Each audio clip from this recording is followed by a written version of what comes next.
પ્રણામ, મારી YouTube channel Joshi ધ્વનિમાં તમારું સ્વાગત છે। ક્વેશ્ચન ટેગની આપણે શોર્ટ ઇન્ફોર્મેશન લીધી હતી આના પહેલાંના વિડીયોમાં। હવે આ વિડીયોમાં આપણે ફટાફટ એને એકવાર જોઈ લઈએ। કુમાર ઇઝ અરાઇવિંગ ટુડે, તો ઇઝ જે છે એ પોઝિટિવ છે એટલા માટે આપણે નેગેટિવમાં રૂપાંતર કરશું, એટલે કે ઇઝન્ટ। હવે કુમાર છોકરો છે એટલે પ્રોનાઉન શું આવશે? He, question mark. એકવાર આપણે ફરીથી નિયમ જોઈએ કે સૌપ્રથમ તો અલ્પવિરામ કરવાનું, ત્યારબાદ ઇઝ આપ્યું છે તો આપણે ઇઝનો ઉપયોગ કરીશું। હવે પોઝિટિવ વાક્યનું આપણે નેગેટિવ બનાવવાનું છે એટલે કે ઇઝન્ટ, અને કુમાર શું છે? છોકરો, એટલે પ્રોનાઉન હી આવશે અને question mark. The woman can play violin, તો કેન આપ્યું છે તો એનું આવશે કાન્ટ। ધ વુમન કોણ છે? છોકરી, તો શું આવશે? She, question mark. I am your friend, યોરનું શું થશે? આર થશે, એટલે કે યોર પોઝિટિવ છે તો એનું નેગેટિવ બનશે આરન્ટ। આઈનું શું આવશે? I, question mark. You have meet Ruma, have આપ્યું છે તો હેવનું શું થશે? હેવન્ટ આવશે અને યુનું યુ આવશે, question mark. Malika was in the gym, was આપ્યું છે તો વોઝન્ટ આવશે અને મલિકા છોકરી છે એટલે શી આવશે અને question mark. Sanjay and Paru, જો બે નામ આપ્યા છે Sanjay and Paru, will help us, will જે છે ને એ પોઝિટિવ છે તો વિલનું નેગેટિવ શું થશે? વોન્ટ આવશે। યાદ રાખવું, વિલનું વિલ નોટ નહીં આવે, વિલનું શું આવશે? વોન્ટ।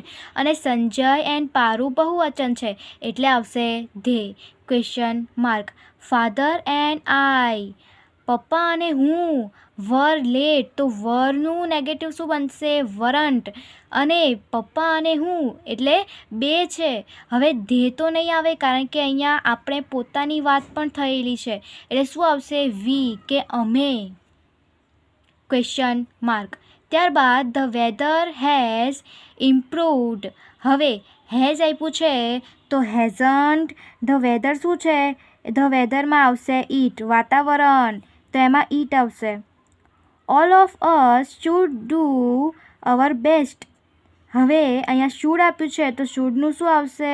શુડન્ટ, અને ઓલ ઓફ અસ કે અમે, અહીંયા આપણા પોતાની વાત પણ કહેલી છે એટલે વી આવશે, ક્વેશ્ચન માર્ક।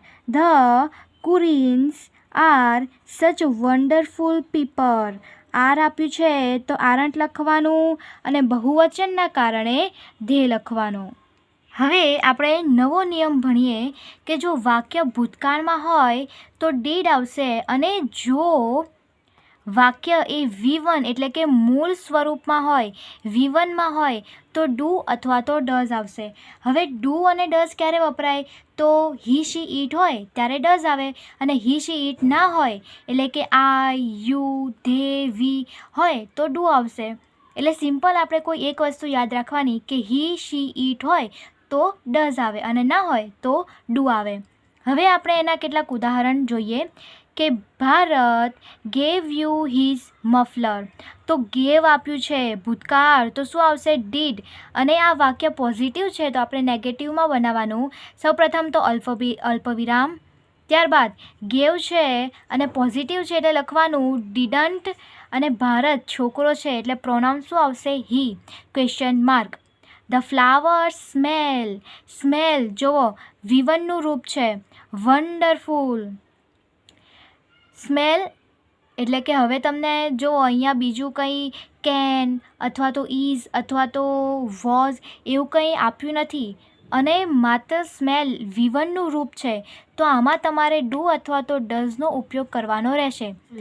તો પોઝિટિવ છે અને સ્મેલ V1નું રૂપ છે એટલે આવશે ડોન્ટ ધ ફ્લાવર્સ, બહુવચન છે એટલે કે ધે।